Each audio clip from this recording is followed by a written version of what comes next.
The House will be in order. The prayer will be offered by our guest chaplain, Pastor Timothy McLaurin, First Missionary Baptist Church, Frederick, Maryland.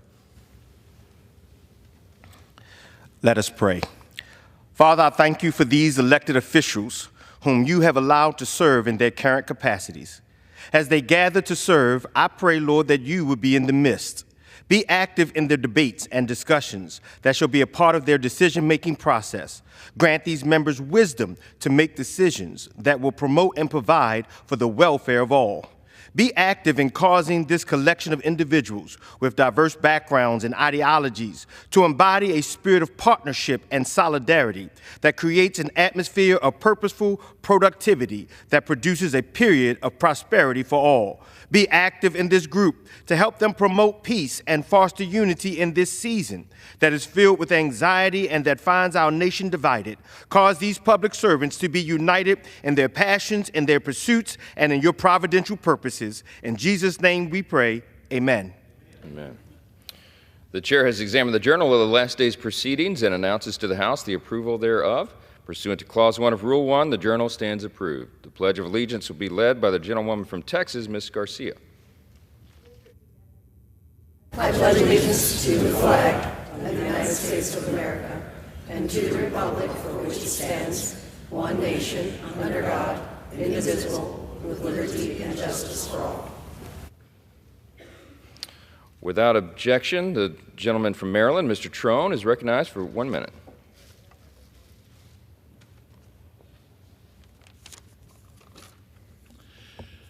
Thank you, Mr. Speaker. I rise today to recognize the service of Pastor Timothy McLaurin. As I stand on the floor of the U.S. House, I realize that our nation faces a troubling path ahead, but we all must recognize a higher purpose to leave our world a better world for our children and our grandchildren. We must all realize our role as public servants to serve those in need, those suffering from addiction and mental health issues, and our systemically racist criminal justice system. A son of Baltimore, Pastor McLaurin answered the call to serve his community over 2 decades ago. He has empowered his congregants with the lessons of God, the compassion of Jesus, and the guidance of profound faith. Pastor McLaurin and his wonderful wife, Kimberly, and their 3 beautiful daughters have stood as pillars of the community through easy days and tough times. I thank him and his family for being here with me today and for sharing his wisdom. I yield back. The chair will entertain up to 5 further requests for 1-minute speeches on each side of the aisle. For what purposes does the gentleman from Pennsylvania seek recognition? Mr. Speaker, requesting unanimous consent to address the House for 1 minute and revise and extend my remarks. Without objection, the gentleman is recognized for 1 minute. Well, thank you, Mr. Speaker. Mr. Speaker, I rise to recognize November as National Family Caregiver Month. Every day, more than 48 million family caregivers provide essential care to loved ones who are aging, ill, or living with a disability.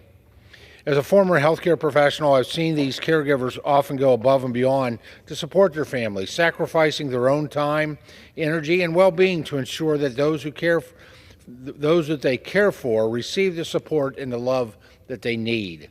Family caregivers are often the unsung heroes in our communities. Many balance caregiving with full-time jobs and raising children and managing their own health. They deserve our support and recognition, which is why I'm proud to support legislation like the Lowering Costs for Caregivers Act to help ensure these caregivers have the financial resources to continue providing care for their loved ones. Mr. Speaker, let this month be a reminder of our shared responsibility to support these caregivers who give so much to others. By showing our appreciation and lending a hand where we can honor the work that they do every day. Thank you, Mr. Speaker, and I yield back the balance of my time. For what purposes does the gentlewoman from Texas seek recognition? Mr. Speaker, I ask for unanimous consent to address the House for 1 minute and advise and extend my remarks. Without objection, the gentlewoman is recognized for 1 minute.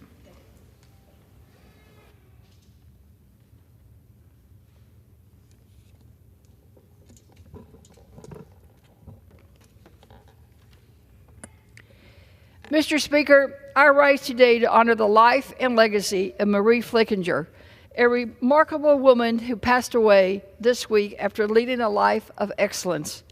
A journalist and publisher by trade, Marie is perhaps best known for her work in her newspaper, The Leader, where she exposed the impact of toxic waste from a Pasadena plant at the Brio Superfund site, earning her the title of South Belt's own Erin Brockovich. But fighting for the people didn't stop her.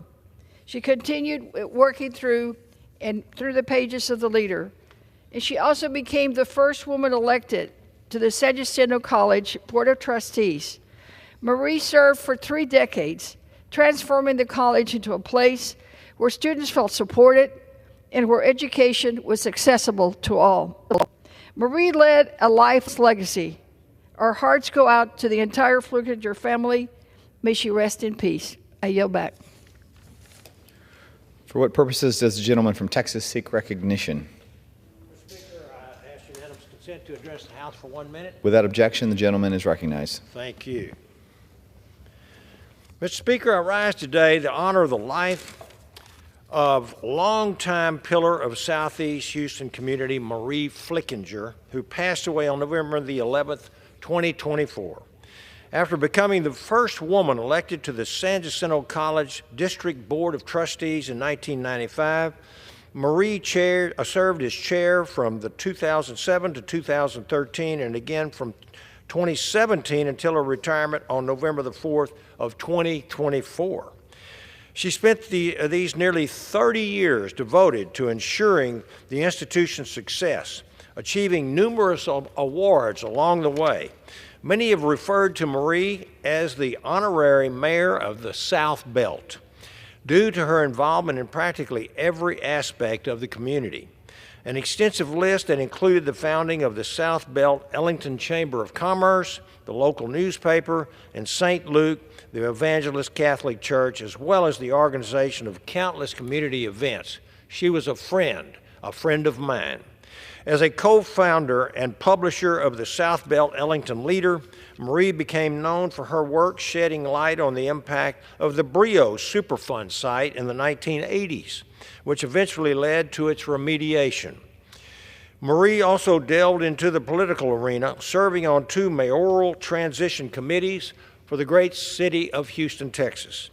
Mr. Speaker, I have no doubt that Marie's legacy will be long remembered, and my prayers are with her family, her San Jacinto College family, and the South Belt community during this difficult time. And I yield back. For what purpose does the gentleman from California seek recognition? To address the body for 1 minute without objection. Without objection, the gentleman is recognized. Mr. Speaker, I rise today to highlight the work done by our food banks, food pantries, and other community-based organizations in Orange County and across the country. In recent years, almost 49 million Americans have turned to food banks for assistance. And back home in Orange County, over 300,000 of our neighbors don't know where the next meal is going to come from. And of those, about 20% are children. And every day during the holiday season, I joined with my community to make sure that these individuals have a meal. Today, I'm proud to be leading a bipartisan resolution with over 50 of our members acknowledging this essential work these groups do throughout our great country. They deserve the support of us Congress members, and I call on members of this Congress to join us in co-sponsoring this important resolution. And to the food banks and pantries and other community-based organizations across the country, thank you for your good work. You are appreciated. Mr. Speaker, I yield. For what purpose does the gentleman from Virginia seek recognition?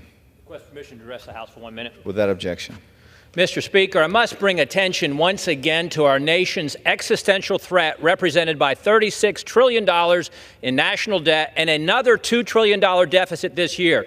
And yet in this very chamber just a couple of days ago, every Democrat joined 2/3 of Republicans in adding $200 billion in new mandatory spending. So is our debt and our spending just campaign talking points? Is it just a slogan, or does it really matter, and do we really care about it? I want to commend Senator Rand Paul from Kentucky, who just yesterday had the courage to stand alone and block emergency spending because he said it needs to be paid for. What a concept, that we would pay for the new spending on top of the layers and layers of debt that is causing so much inflation, higher interest rates, and threatening the financial future of our kids and our grandkids. Why not cut the expansion of the IRS? Why not cut $1 trillion in climate credits? Why not cut still the tens of billions of COVID funds that are still not covered for? Why not cut the spending for the UN or UNRWA or the WHO? Mr. Speaker, there is so much low-hanging fruit. I'm so thankful that we're going to have Elon Musk and Vivek Ramaswamy looking at that in the new administration, and I yield back. For what purpose does the gentleman from Georgia seek recognition? Ask unanimous consent to address the House for 1 minute, to revise and extend my remarks. Without objection, the gentleman is recognized. Mr. Speaker, I rise today to congratulate Dr. Brittany F. Mobley, who was named the 2024 National Distinguished Principal of Georgia. This award was administered by the National Association of Elementary School Principals National Distinguished Principals Program, an annual award that honors the exemplary leadership of principals across each state. In 2020, while educators across the country were facing challenges with remote teaching due to the pandemic, Mrs. Mobley was working to open the county's newest elementary school, Francis Meeks Elementary School. Francis Meeks is in Richmond Hill, Georgia, and serves its students with unique learning experiences, such as the Elementary Agriculture Program, that provides students with hands-on learning experience pertaining to agriculture and creates long-standing community partnerships. Thanks to Dr. Mobley, the school boasts a 95% curriculum mastery rate and a growing number of students qualifying for its gifted programs. Congratulations to Dr. Mobley on this award, and we greatly appreciate the work she has dedicated to the students of Georgia's 1st Congressional District. Thank you, Mr. Speaker, and I yield back. Next.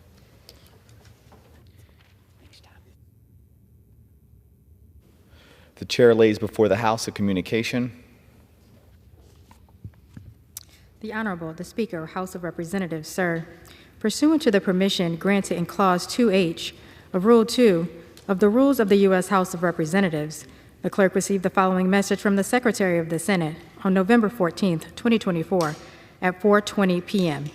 That the Senate passed Senate 1316, Senate 4716, Senate 5314, that the Senate passed without amendment H.R. 5464, H.R. 5861, H.R. 6324, H.R. 7333, Appointments, the National Council on Disability, United States Semi-Quincentennial Commission. Signed sincerely, Kevin F. McCumber, Acting Clerk. The chair lays before the House the following enrolled bills.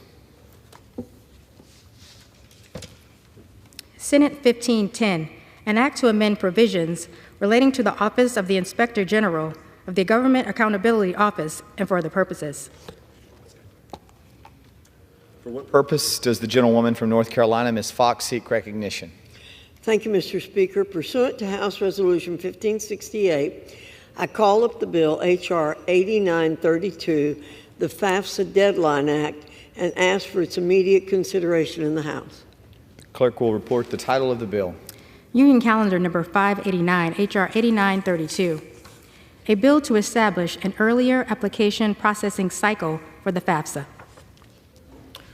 Pursuant to House Resolution 1568, the amendment in the nature of a substitute recommended by the Committee on Education and the Workforce printed in the bill is adopted, and the bill as amended is considered read. The bill as amended shall be debatable for 1 hour, equally divided and controlled by the chair and ranking minority member of the Committee on Education and the Workforce or their respective designees. The gentlewoman from North Carolina, Ms. Fox, and the gentleman from Virginia, Mr. Scott, each will control 30 minutes. The chair recognizes the gentlewoman from North Carolina, Ms. Fox.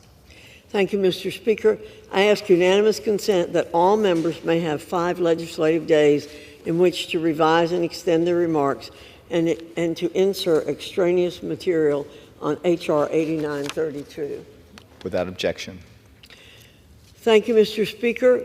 I rise in strong support of H.R. 8932, the FAFSA Deadline Act, and I start by highlighting the critical role the free application for federal student aid, or FAFSA, plays in the lives of many American students and families. For them, FAFSA isn't just a form, it's a path to post-secondary education. In recent years, bipartisan efforts were made to simplify this complex, daunting process. The FAFSA Simplification Act, passed in 2020, was intended to make applying for financial aid more accessible and less overwhelming. And that's what this country needs, an effective, user-friendly system that lowers barriers to education and increases access for students of all backgrounds. Unfortunately, we're here because the Biden-Harris administration is failing to provide this vital tool to the very students and families it was designed to help. Instead of the smooth rollout we planned, the Biden-Harris administration's execution of the new simplified FAFSA has led to widespread frustration, delays, and costly errors. Imagine being a high school senior working hard to qualify for scholarships and planning your future only to be met with glitches, incomplete forms, and endless processing errors. That was the reality for too many students. Last year, the Department of Education delayed the FAFSA release until late December, 3 full months after its recommended October 1st release date, due to administrative incompetence. The soft launch that followed was chaotic, resulting in millions of errors and little clarity regarding the form's actual functionality. Delays in the department's failure to communicate effectively left families in a state of uncertainty, scrambling to understand what aid they would receive, or even if they would receive aid at all.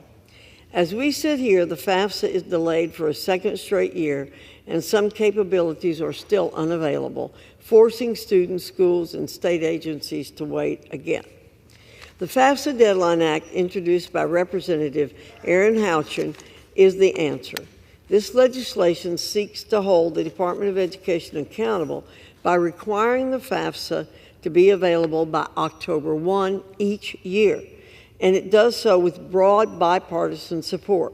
The bill passed through committee 34-6, sending a clear signal that both sides of the aisle believe families deserve better.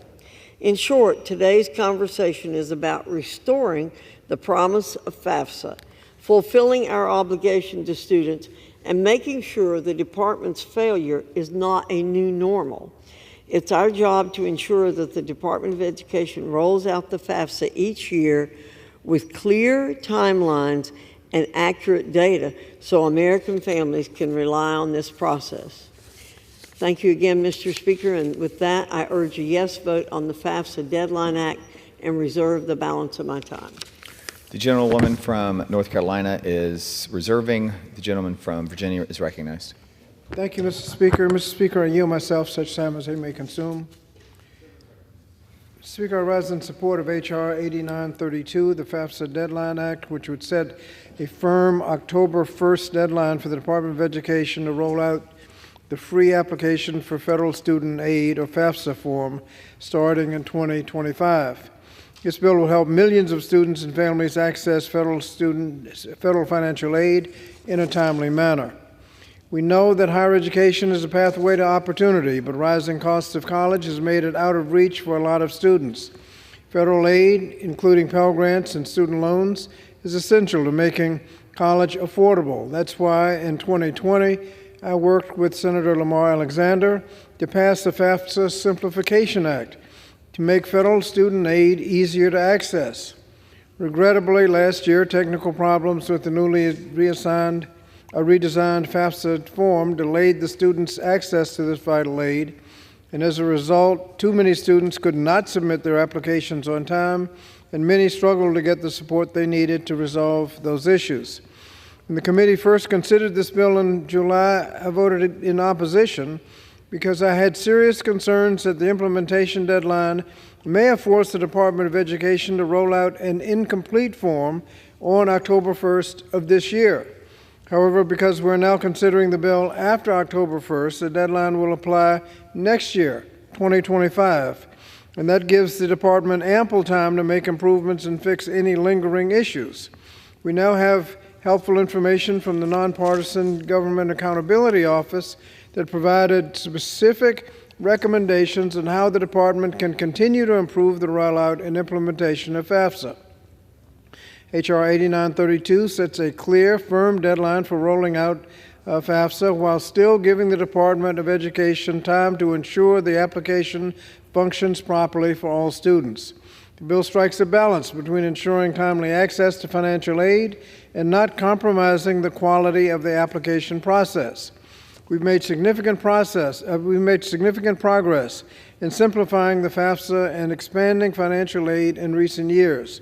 According to the Department of Education, despite the ongoing FAFSA challenges, roughly 500,000 more students received a Pell Grant this year than last year, due primarily to the changes in the formulas used. Under the leadership of President Biden and congressional Democrats, the maximum Pell Grant has increased by $900 over the last several years, giving students additional financial support to cover college costs. This bill will help ensure that even more students have the information they need in a timelier manner to access Pell Grants and other vital student aid. So I support the bill and reserve the balance of my time. Gentleman from Virginia reserves. Gentleman from North Carolina is recognized. Thank you, Mr. Speaker. I yield 5 minutes to the gentlewoman from Indiana, Representative Houchin, the author of the bill. From Indiana is recognized. Thank you. As a mother of 2 college students, I am all too familiar with the concerns voiced by the nearly 18 million students and their families who attempted to fill out the free application for federal student aid this year and who are dreading a failed rollout again this year. I'm here today to speak on their behalf. I'm especially frustrated considering the Department of Education has had 3 years to simplify the FAFSA as Congress has dictated. This clear misplacement of priorities led the 2024 FAFSA to be delayed by 3 months with continuous technical issues. A scathing report from the Government Accountability Office found not only did the Biden-Harris Department of Education repeatedly fail to release FAFSA, when they finally released it, it didn't work. And then they left millions of calls from American families unanswered. 3/4 of calls to the Department of Education about the broken FAFSA were not answered. And when they did answer the phone, they told parents, just keep trying. It's as if we need to take the Department of Education, unplug it, plug it back in, and hope that it might work. But it's not going to. They're still unprepared. The Department of Education has already failed students again this year, with the expectation that the form will now again be 2 months late. My bill, the FAFSA Deadline Act, sets a firm October 1st deadline to publish FAFSA consistent with what has been expected for years. Thankfully, this wasn't an issue under President Trump. We can look forward to prioritizing FAFSA once again in this next administration. It's imperative that we do not allow this to become precedent and that we work together to make sure that American families are taken care of when applying for the FAFSA. We want this program to work. We want to make sure that children and families that want to send their kids to college have the availability to do that, and that the FAFSA is available and workable. For parents and students across the country, I urge my colleagues to support this legislation, and I yield back. Chairwoman from North Carolina reserves. Gentleman from Virginia is recognized. Mr. Speaker, I yield 2 minutes to the gentlewoman from Texas, Ms. Lee Carter. The gentlewoman from Texas is recognized. Okay. Mr. Speaker, today I rise in support of H.R. 8932, the FAFSA Deadline Act. I'd like to thank Chairwoman Fox and Ranking Member Scott for their collaboration and efforts on this bill. I'd like to thank President Biden and Vice President Harris for working with the Department of Education and the great workers there to address the issues that occurred earlier. This crucial legislation would set a firm October 1st deadline for the Department of Education to roll out the free application for federal student aid, or FAFSA form, to ensure that students access to federal student aid in a timely manner. For many students, FAFSA is the gateway to realizing their dreams of higher education. In 2022, financial aid through grants or loans provided vital support to over 700,000 undergraduates in Texas. In my district, Lone Star College, 100% of students receive financial aid, while 97% receive it at Texas Southern University, 66% at the University of Houston, and 39% at Houston Community College benefited from these essential resources. As the cost of college continues to rise, it's crucial that we provide students with every opportunity to apply for financial aid in a timely manner, ensuring their applications are processed without delay. As a mother, like many, and parents like here today, I look forward to implementation of this legislation, which represents more than a deadline. It's a commitment to ensuring that students and parents have access to the resources they need to pursue higher education. Access to affordable education should not be hindered by delays, and setting this October 1st deadline is a crucial step to make the FAFSA process more predictable and accessible for millions of students and families across our country. Let us help all students focus on their studies and pursue their academic goals leading to their American dream today. I urge and encourage all my colleagues to vote in favor of H.R. 8932, the FAFSA Deadline Act. Thank you, and I yield back the remainder of my time. Gentleman for Virginia reserves. Gentlewoman from North Carolina is recognized. Thank you, Mr. Speaker. I yield 2 minutes to another gentleman from Virginia, Representative Good. Gentleman from Virginia is recognized. Thank you, Madam Chair. Thank you, Mr. Speaker. I rise in support of the FAFSA Deadline Act. This legislation will formally set October 1 as the annual publication date for the free application for financial student aid, or FAFSA. A formal set deadline will ensure that students, parents, and schools have adequate time to apply for, process, and evaluate their financial aid packages. In 2023, instead of releasing the FAFSA on the traditional existing deadline of October 1, the Department of Education waited until the last possible moment and then published a faulty application that was 3 months late. The next several months were spent fixing numerous technical issues, and this debacle led to a 12% reduction in the FAFSA form completion. At least the Department of Education is consistent in their failures, however, as once again this year they missed the October deadline from 45 days ago. Before the incompetent and woke-obsessed Biden-Harris administration, Congress could depend on the Department of Education to do its job on time. But the Biden-Harris focus has been on the illegal student loan transfer scheme rather than implementing the required programs. We need accountability to end this perpetual cycle of incompetence. I offered an amendment that is now included in the bill that requires the Department of Education to certify to Congress 1 month in advance whether or not the FAFSA form will in fact be ready by the October 1 deadline.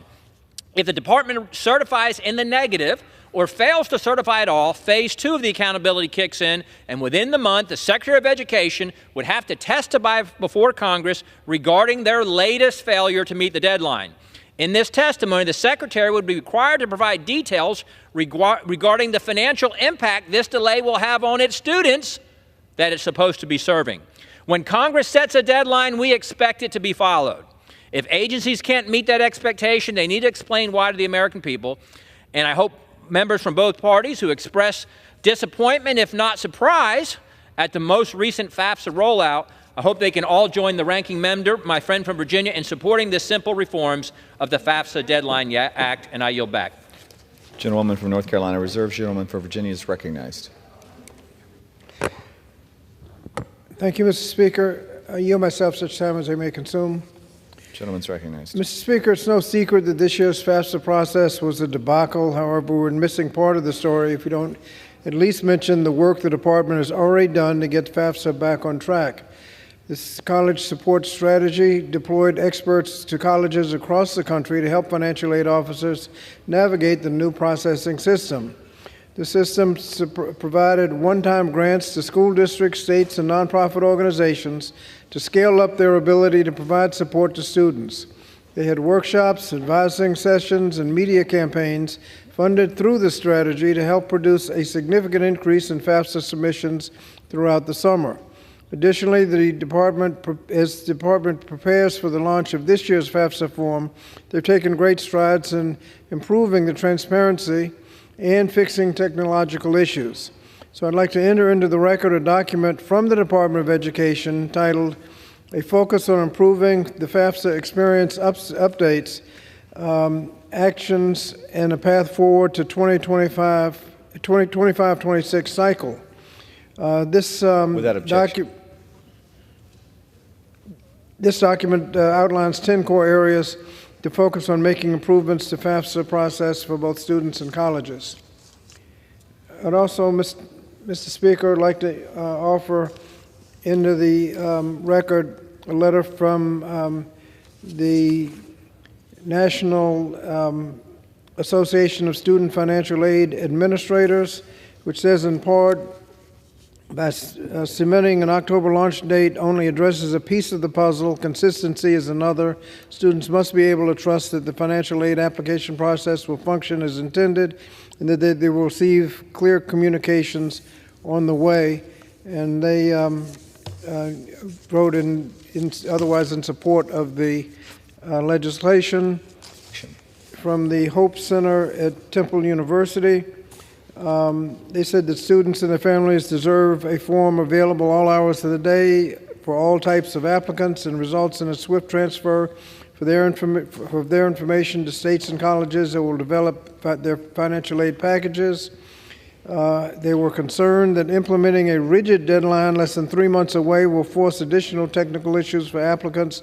Therefore, we request that you amend H.R. 8932 to start the new deadline October 1st, 2025, and that is exactly what we have done in this underlying bill. I'd ask that this be entered into the record. Without objection. And one from the a letter in support from the American Council on Education, a consortium of several national college organizations, also in support. Without objection. I reserve the balance of my time. Gentleman reserves. Gentleman from North Carolina is recognized. Thank you, Mr. Speaker. I yield 2 minutes to the gentleman from Utah, Representative Owens. Gentleman's recognized. Thank you, Dr. Fox. Good morning, Mr. Speaker. Today I rise to urge my colleagues to pass H.R. 8932, the FAFSA Deadline Act. This bill addresses the urgent need for predictability, and transparency in release of FAFSA, the form that helps so many American families to plan and afford college. For years, students and parents could rely on October 1st release date for FAFSA, giving families time to understand their aid options and make informed decisions about the future. But under the Biden-Harris administration, we've seen a pattern of delays, poor planning, and worse, indifference to the impact of these failures have on Americans. After years of groundwork laid by the bipartisan FAFSA Simplification Act, the Department of Education had every reason to be prepared. But in 2023, they missed the mark. And not just by days or weeks, they delayed the form's release until the end of October, leaving families in a lurch and scrambling to meet the last-minute delays. The consequences of these delays are real. It isn't just about dates on a calendar. It's about futures on hold.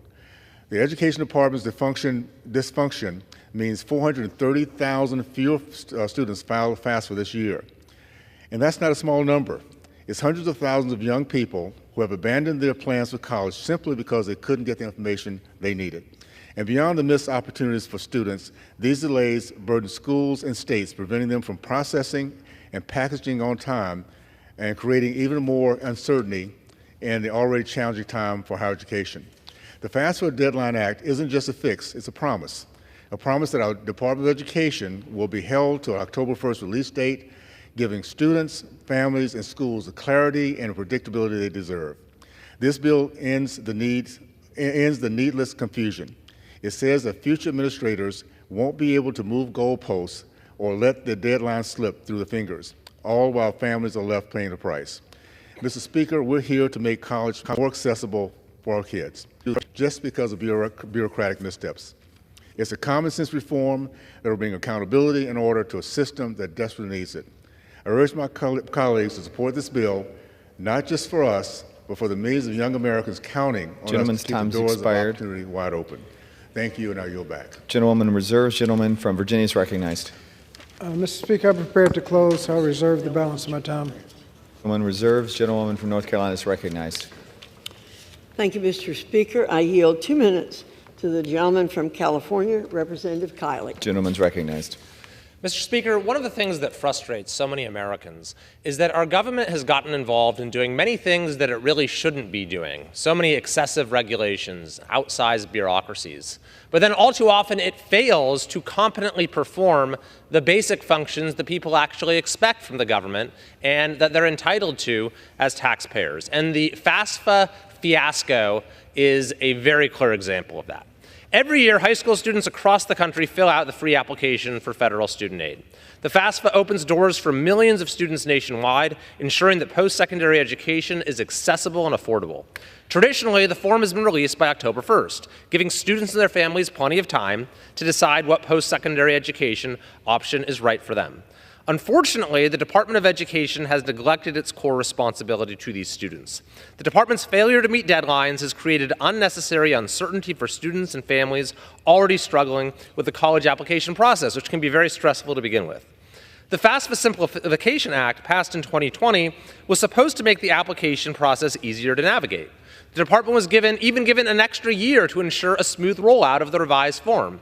However, despite that extended timeline, it failed to deliver on time, and the ones who suffered the most were the ones who could least afford it, the students who could least afford it. The department knew as early as August of 2022 that they'd missed the October 1st, 2023 deadline, but then failed to inform the public. 8 months later, they announced a delay until, quote, sometime in December, only to wait until the last day of the year for a so-called soft launch. This incomplete rollout left critical parts of the form completely unusable. Even more troubling, the department abused its statutory gap, the statutory gap that allows a release by January 1st by not even being fully prepared for that hard cutoff. When processing finally began, millions of applications were riddled with calculation errors, forcing reprocessing and causing chaos for students and institutions. The consequences were devastating. About 430,000 fewer students filed a FAFSA this year compared to last year. To make matters worse, millions of calls for help went unanswered. Families were left in the dark, scrambling for answers with no support during one of the most critical periods in the child's academic journey. This is why I am proud to co-sponsor H.R. 8932, the FAFSA Deadline Act. This bill will hold the Department of Education accountable by setting a hard deadline of October 1st for releasing the FAFSA and requiring an accountability check-in each September to ensure they stay on track. I urge colleagues on both sides of the aisle to support this important legislation, and I yield back. Time's expired. Gentleman from Virginia is recognized. Thank you, Mr. Speaker. How much time is available on both sides?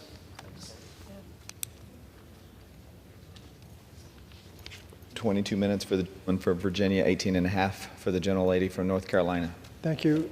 I reserve the balance of my time. North Carolina is recognized. Gentleman from Virginia reserves. Thank you, Mr. Speaker. I yield myself such time as I may consume. As my colleague from Virginia said, several organizations have announced public support for the FAFSA Deadline Act. Here are some of the things that they're saying. The American Council for Education said, quote, given the issues institutions of higher education face during the 24-25 FAFSA processing cycle, it is critically important to avoid future problems. For this academic year, overall first-year enrollment is down by 5%, at least in part due to issues with the 2024-2025 FAFSA.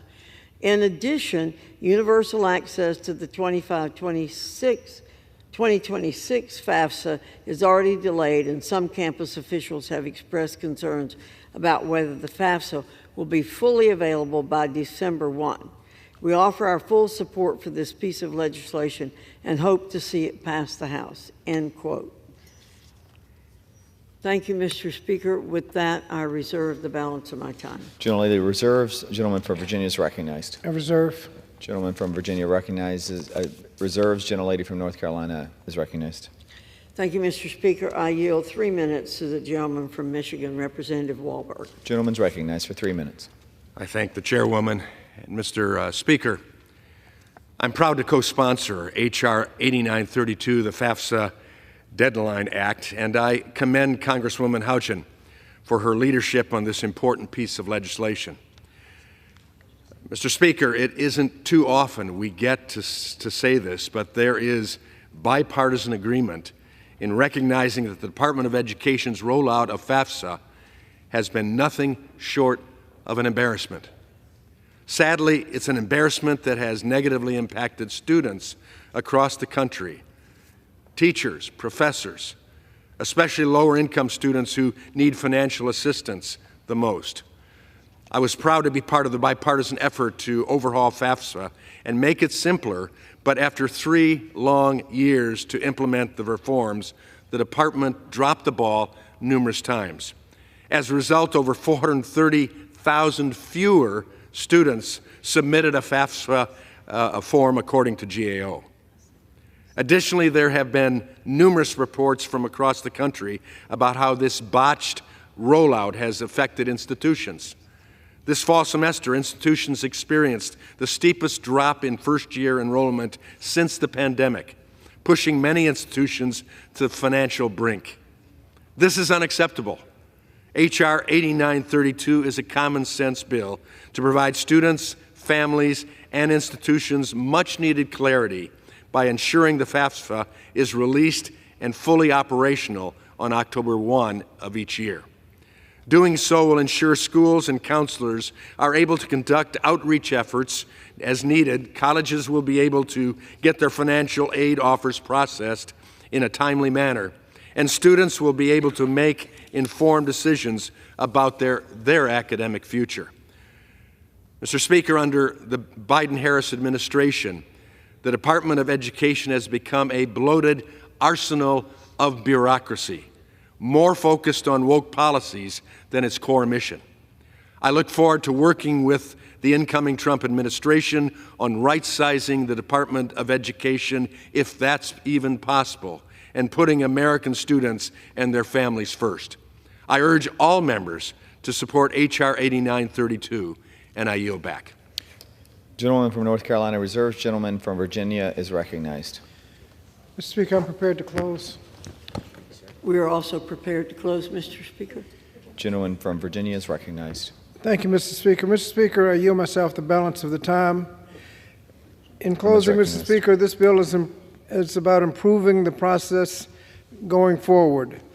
Obviously, the FAFSA rollout was a debacle, but this FAFSA Simplification Act has resulted in, even though it was a debacle, over 500,000 more students receiving financial aid. We need to make sure that students and families have the information they need to make informed decisions about their future. Since H.R. 8932 will be implemented for next year's form, 2025 and onward, I believe it strikes the right balance between setting a clear deadline and providing the flexibility for the Department of Education to fix any lingering issues as they finish implementing the bipartisan FAFSA Simplification Act this year. So I urge my colleagues to support the legislation to help ensure financial aid is distributed promptly and effectively, and I look forward to continuing to improve the FAFSA form and expanding access to financial aid as originally intended in the FAFSA Simplification Act. Mr. Speaker, I yield back the balance of my time. Gentleman yields. Gentlewoman is recognized. Thank you, Mr. Speaker. I yield myself the balance of my time. Gentlewoman is recognized. Thank you, Mr. Speaker. The FAFSA is a cornerstone of America's commitment to educational opportunity. When we fail to uphold this promise, we jeopardize the dreams and hard work of students who look to post-secondary education as a pathway to a better future.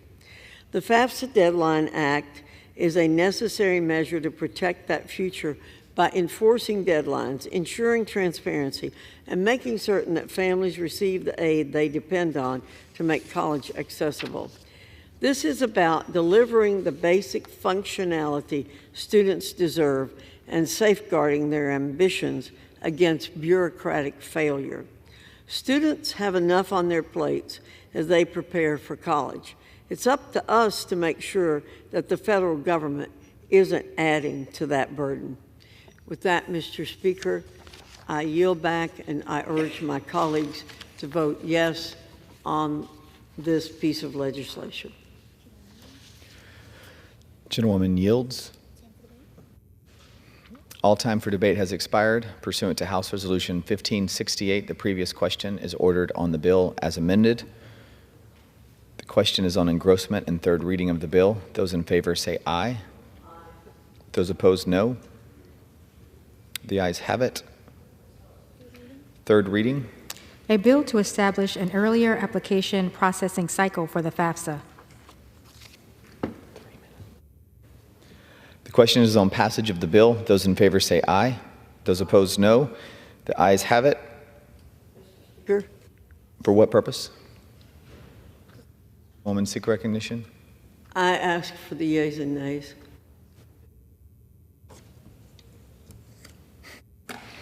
The yeas and nays are requested. Those favoring a vote by the yeas and nays will rise.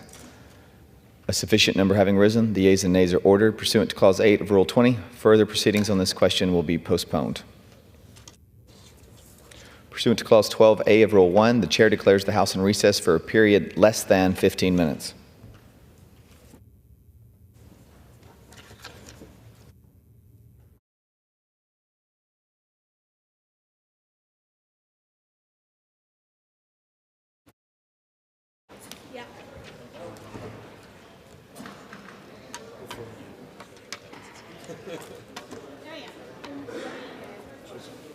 Thank you.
On this vote, the yeas are 381, the nays are 1. The bill is passed. Without objection, a motion to reconsider is laid on the table.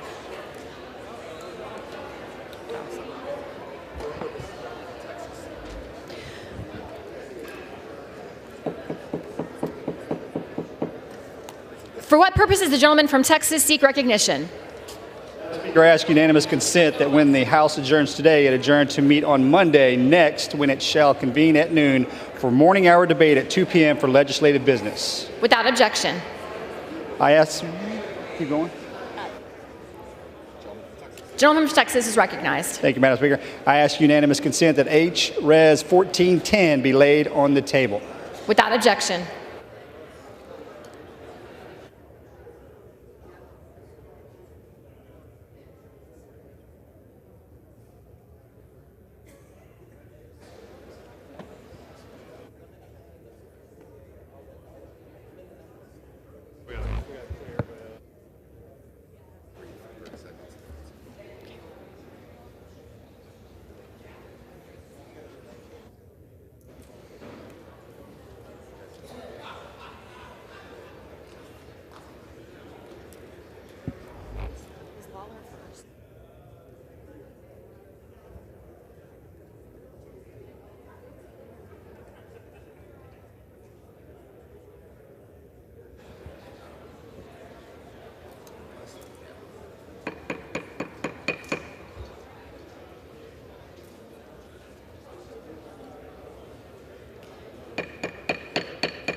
The chair will now entertain requests for 1-minute speeches. For what purpose does the gentleman from New York seek recognition? Madam Speaker, I seek to address the House for 1 minute and revise and extend my remarks. Without objection, the gentleman is recognized for 1 minute.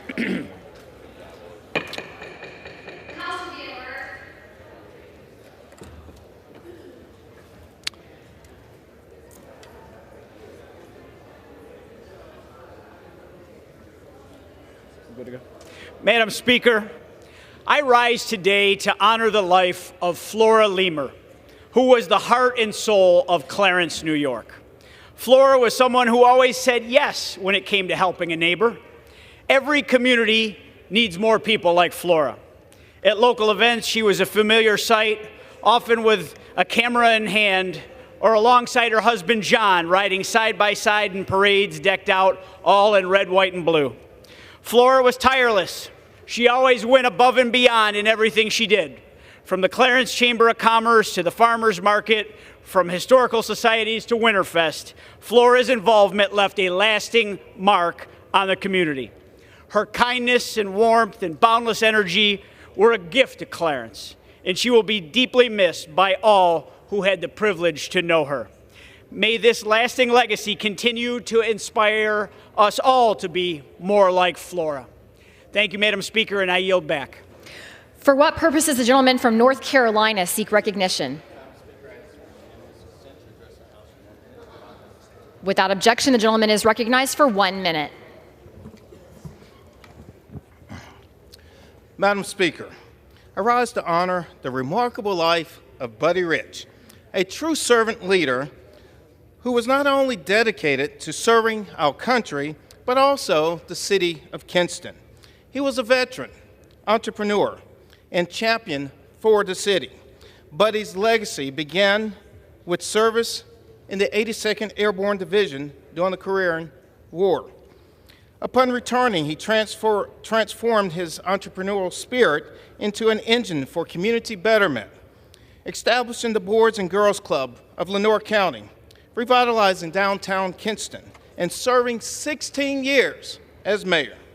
His leadership brought over 20 industries into our region, and Kinston earned the All-American City Award not once but twice. Buddy's life reminds us that service is a calling. To his family, we extend our deepest gratitude for sharing such an extraordinary man with us. To the city of Kinston, may Buddy's legacy inspire generations. I yield back. For what purpose does the gentleman from Tennessee seek recognition? Madam Speaker, I seek unanimous consent to address the House for 1 minute to revise and extend my remarks. The gentleman from Tennessee is recognized for 1 minute. Thank you, Madam Speaker. I wish to congratulate Miss Ruth Henderson McQueen for making it to the National 4-H Hall of Fame. Ruth is a remarkable Tennessean who's dedicated her life to serving our communities, agriculture, and especially 4-H youth. Ruth started out in 4-H as a 5th grader in Loudoun County. Back then, her family didn't even have indoor plumbing, much less a phone or a TV. But through 4-H, Ruth's world opened up. Can we have order, Madam Chair? Members, please take your conversations outside. The House will be in order. Gentleman is recognized. Over her 26-year career, Madam Speaker, with UT Extension, Ruth accomplished a lot of firsts. She became the first female president of UT's Agriculture Honor Society, Gamma Sigma Delta, and she organized events like Ag Day that bring our community together. But what's most special about Ruth is her dedication to people. She oversaw a program that welcomed over 850 Japanese students into Tennessee homes where they learned about our culture and creating lifelong friendships, Madam Speaker. Even after her retirement in 2001, Ruth stayed active. She served on boards and mentored young adults. She's also very well-spoken, unlike myself. She's very compassionate, and many people have said that she's one to call when you need a speech, a mentor, or a listening ear. Ruth, your dedication and kindness have made our community a much better place, and thank you for all you've done. You deserve this honor, and thank you, Madam Speaker, and I yield the remainder of my time. For what purpose does the gentlelady from Ohio seek recognition? The gentlelady from Ohio is recognized for 1 minute. Yes, Madam Speaker, I rise today to honor the life and legacy of former Lucas County Commissioner and a dear friend, Sandra Sandy Eisenberg, a trailblazer in Northwest Ohio, a shero for our community. Serving as commissioner for 17 years, Sandy was a fierce and dedicated public servant with good humor and a love of people. Her impact will be felt for generations. She paved the way for women in government when there were few role models, and she held her ground with both strength and grace, with a fierce loyalty to our home county. She fought tirelessly for the little gal and the little guy, bringing voice and dignity to all corners of our community, and her relentless work brought help to thousands of people and transformative projects to our community like Fifth Third Field, the home of the Toledo Mud Hens, a beacon for downtown Toledo and redevelopment that she championed. Personally, I'll always remember her wise counsel, her humor. She stood shoulder to shoulder with us in every fight that mattered for our working families, and truly Northwest Ohio has lost a true advocate, a friend and formidable force. Madam Speaker, today we remember Sandy Eisenberg with gratitude, and our community must carry forward her legacy of courage, compassion, and unyielding service. May our love and gratitude help heal her beloved family, her sister Barbara, Barbara's husband Alan, her sons Michael, Dennis, and her grandchildren Madison, Morgan, Max, and Maris. For all of us, Sandy was a rock of strength. Her indomitable spirit accompanies us always. Thank you, Madam Speaker. I yield back.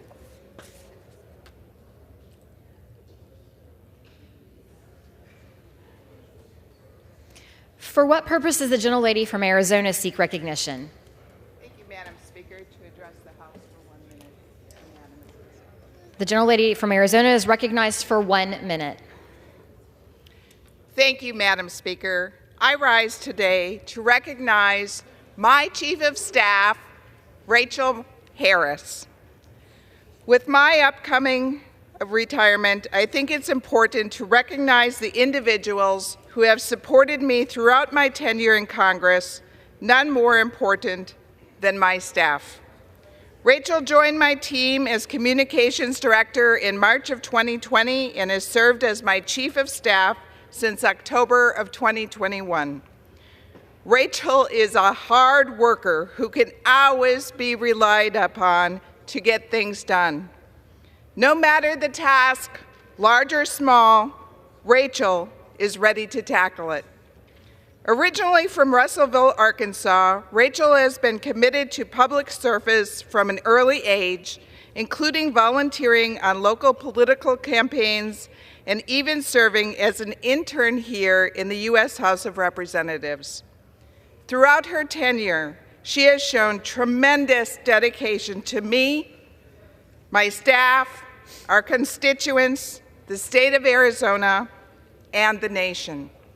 As I leave Congress and she leaves the House, I have no doubt she will do great things in all of her future endeavors. Thank you, Rachel, for your service. I truly appreciate you. Madam Speaker, I yield back.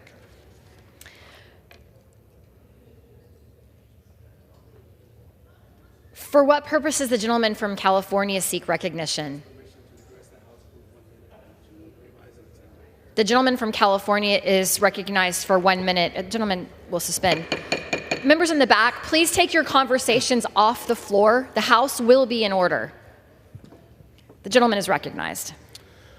Madam Speaker, I rise today to commemorate the 3rd anniversary of the landmark bipartisan infrastructure law, which has delivered over $1 billion and 13,000 jobs in my district. I see the ways this legislation is helping out communities. That is why I'm committed to protecting it in the next administration. Either out of misguided policy priorities or merely out of revenge, I know that there are members in this chamber who have expressed eagerness to dismantle these programs. We have already been calling out people who voted no but still took the dough. Now we need to be ready to highlight how these efforts to undermine these laws would harm middle-class working families. In my role on the Transportation and Infrastructure Committee, I will work to protect our landmark achievements every single day. And I will happily remind my colleagues who may suddenly embrace government spending again under President Trump, who is really to thank for their community's improved quality of life. Madam Speaker, I yield back.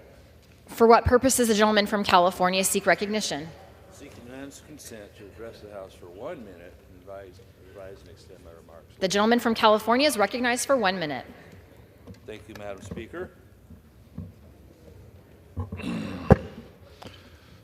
Madam Speaker, in California, we've had this boondoggle since 2008 known as high-speed rail. Now, it might work good in other places, Europe, Japan, places like that, but given California's topography and the nature of the people there, they're not going to use it. And so what do we have? What was approved back in 2008 by the voters was a $33 billion project, of which $9 billion would be done by bonds, and the rest would come from the private sector. Well, the private sector is staying away in droves because it's a big money loser.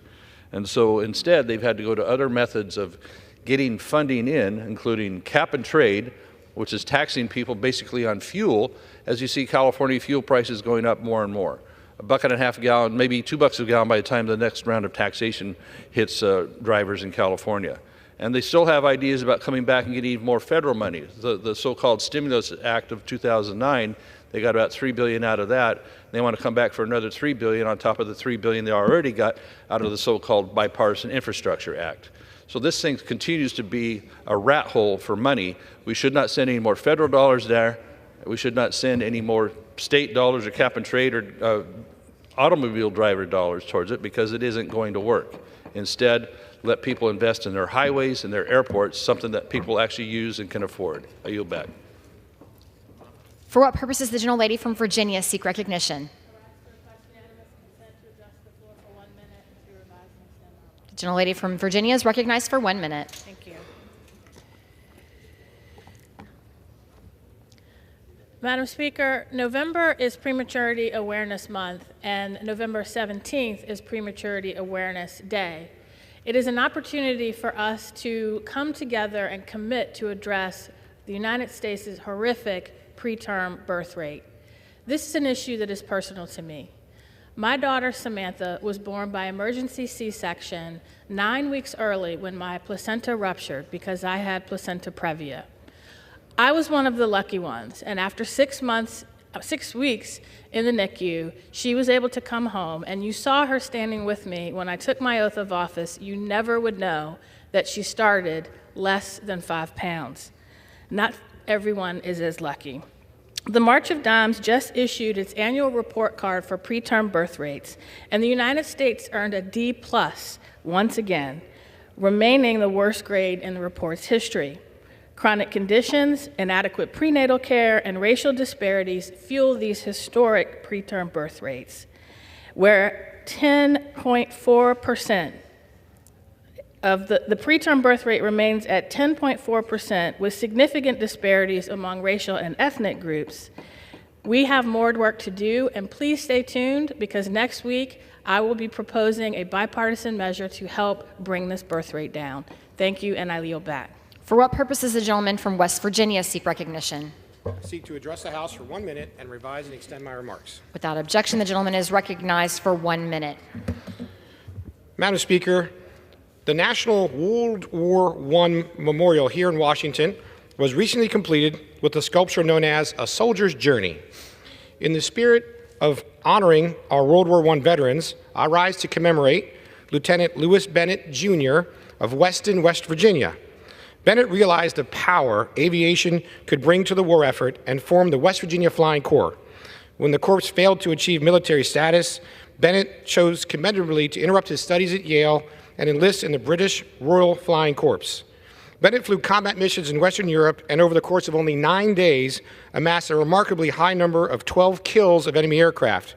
Lieutenant Bennett became known as the Balloon Buster for shooting down 9 German surveillance balloons, which is dangerous because when the balloons blow up, they sometimes take the plane down with it. On August 24th, 1919, he was shot down and killed by German anti-aircraft artillery. In honor of her only son, Mrs. Sally Bennett donated her stately home in 1922 to Lewis County for a war memorial and library. Mrs. Bennett used her considerable wealth to fund memorials of World War I veterans, and I'm pleased we have a place to memorialize them here in our nation's capital. I yield back. For what purpose does the gentleman from Illinois seek recognition? To address the House for 1 minute and to revise and extend my remarks. Without objection, the gentleman is recognized for 1 minute. Thank you, Madam Speaker. I rise today to celebrate the passage of H.R. 82, the Social Security Fairness Act.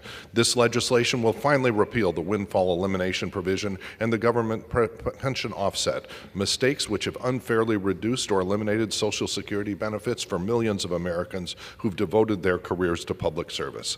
And I'm proud that a strong bipartisan majority came together to protect their hard-earned benefits. But as we celebrate this historic vote, it's also important to recognize that, were it not for the discharge petition, this bill, despite its strong bipartisan support, would never have even come to the floor for a vote. Too often, the extreme flanks of both parties are calling the shots, leaving the majority of members who are seeking bipartisan and thoughtful policy making absolutely hamstrung. So as we look forward to the 119th Congress, it is my hope that we can strengthen the discharge petition, allowing us to bring more meaningful bipartisan pieces of legislation to the floor and more bipartisan productivity back to this chamber. Thank you, and I yield back. For what purpose does the gentleman from Ohio seek recognition? Seek unanimous consent to address the House for 1 minute, rise and extend my remarks. Without objection, the gentleman from Ohio is recognized for 1 minute. Madam Speaker, I rise today to share the life of Ohio's 2nd District native and Major League Baseball star Al Oliver of Portsmouth, Ohio. Born in 1946, Al learned from a young age what it means to be a leader. After his mother passed away at age 11, he took on the incredible responsibility of caring for his 2 younger siblings.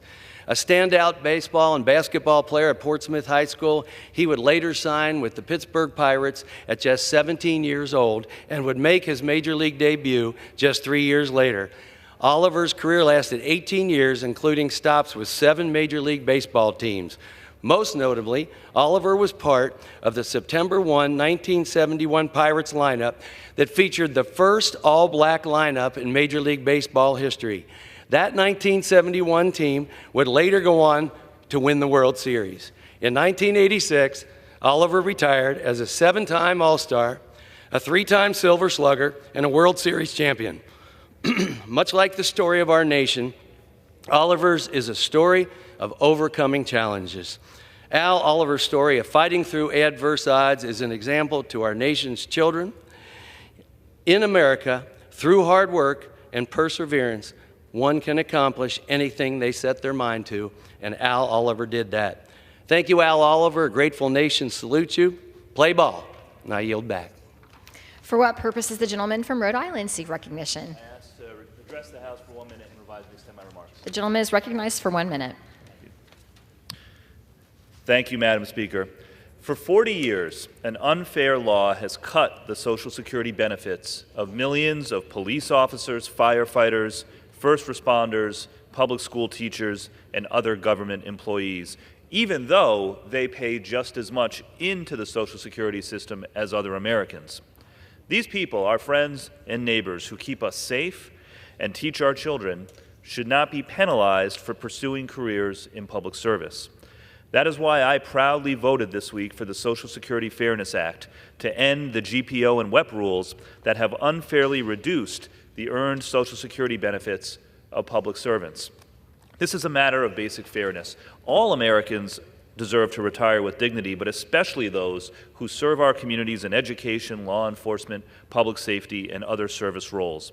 It is time to right this wrong, and now that the House has passed this bill, I urge the Senate to take it up immediately to restore full Social Security benefits for the millions of Americans who have been treated so unfairly. Thank you, and I yield back. For what purpose does the gentleman from Indiana seek recognition? Madam Speaker, I request a unanimous consent to address the House for 1 minute, and if I so choose to revise my remarks, I'd like to do that too. So. Without objection, the gentleman from Indiana is recognized for 1 minute.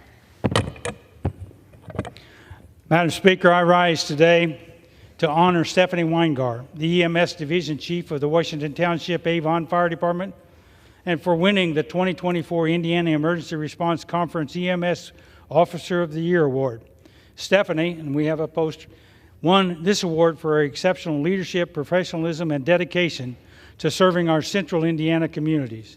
She began her EMS career in 1998 as a volunteer EMT with the Wayne Township Fire Department. She tirelessly worked for Wishart Ambulance Service while pursuing her paramedic certification from St. Vincent Hospital. In 2023, she became Washington Township Avon Fire Department's first female EMS chief. Thanks to Stephanie's leadership, her teams are always well equipped when responding to emergency situations and excels in patient care. We are so grateful for her service to our central Indiana communities for over 2 decades, and I congratulate her on her outstanding achievement. I yield back. For what purpose does the gentleman from Indiana seek recognition? Madam Speaker, I move the House do now adjourn. The question is on the motion to adjourn. Those in favor say aye. Those opposed, no. The ayes have it. The motion is adopted. Accordingly, the House stands adjourned until noon on Monday next for morning hour debate.